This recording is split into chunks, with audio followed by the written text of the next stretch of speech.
Down syndrome woman denied right to vote. Perhaps you've found yourself hot under the collar about the same-sex marriage survey, ranting and raving to anyone who will listen.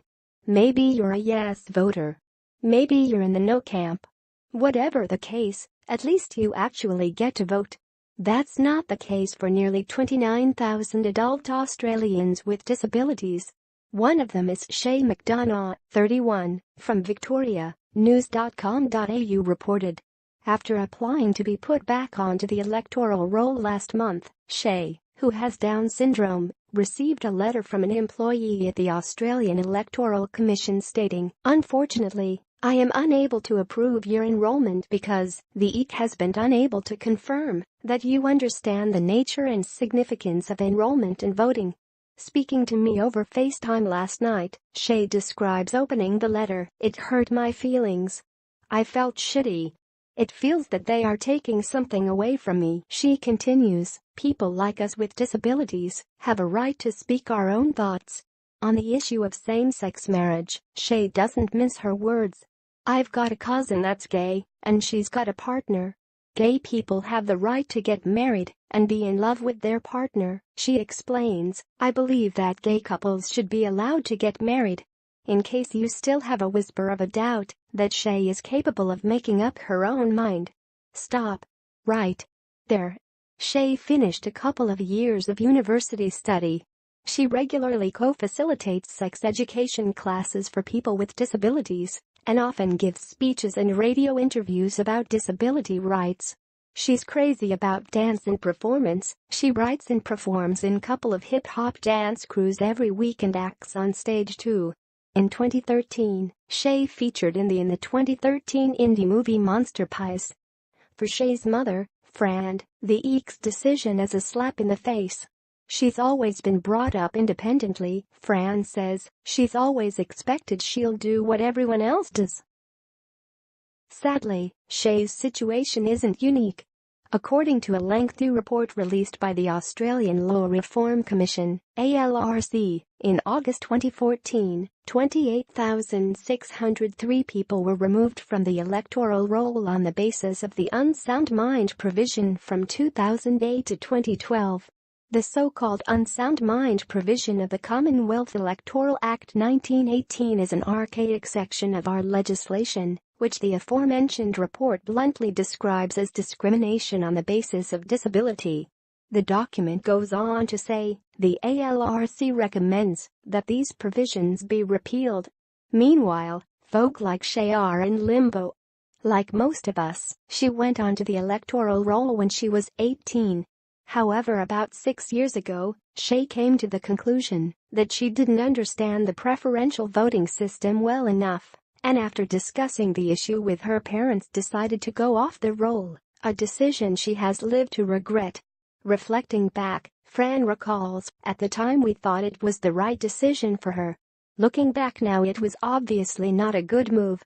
As Shay grew older, her interest in current events and community activism has grown. Shay has therefore responded to the EC's letter with a furious letter of her own, which is her right under Australian law. She writes, "With regard to your letter stating that you believe I do not understand the nature and significance of enrolment and voting, I can assure you I most certainly do. I demand my right to vote and demand that I am placed back on the electoral roll as I requested." Due to privacy reasons, the EC was unable to specifically comment on Shay's case. However, in a written statement provided to news.com.au, the Commission states, "The fundamental provisions for eligibility for enrolment and voting in federal elections is the same for all Australians. They must have turned 18 years of age and be an Australian citizen." In order to be removed from the roll, the EC statement continues, people need to fill out a special form on the EC website. The application must be supported by a medical practitioner. In the reverse situation, where a person wants to re-enroll after their removal, the same conditions apply. A medical practitioner needs to support the re-enrollment application in writing by attesting that the person now understands the significance of enrolling and voting. This is then reviewed and processed by the EC delegate. The EC statement reads, The EEC notes that for people enrolling close to the August 24 cutoff date to take part in the National Postal Survey, there is minimal time and margin should a review of an enrollment application be required to ensure it satisfies the Electoral Act. However, Fran disputes that the EEC's website required medical documentation. Shay just put her details into the website. There was nothing on the website requiring us to supply some sort of letter of capacity. And we didn't get a call from EEC requesting extra information either, she says. Federal Disability Discrimination Commissioner Alastair McEwen says it's disappointing to see people with disability be prevented from exercising their right to vote. All people with disability have the right to vote on an equal basis with others, he said. The starting point should always be that each person with disability is presumed capable of exercising a free and independent vote. Mr. McEwen points to Article 29 of the United Nations Convention on the Rights of Persons with Disabilities, CRPD. Australia is a signatory to the CRPD and has undertaken to incorporate it into domestic law, he says. According to statistics on the EEC website, approximately 16 million Australians are currently enrolled to vote. The EEC says nearly 1 million enrollment transactions were processed in the close of rolls period leading up to the close of rolls 24 August 2017. Currently, the national enrollment participation rate is at a high at 96%. Fran and Shay understand their case is under review by the EEC. They are anxious that they won't get a result before voting closes on Tuesday, 7 November 2017.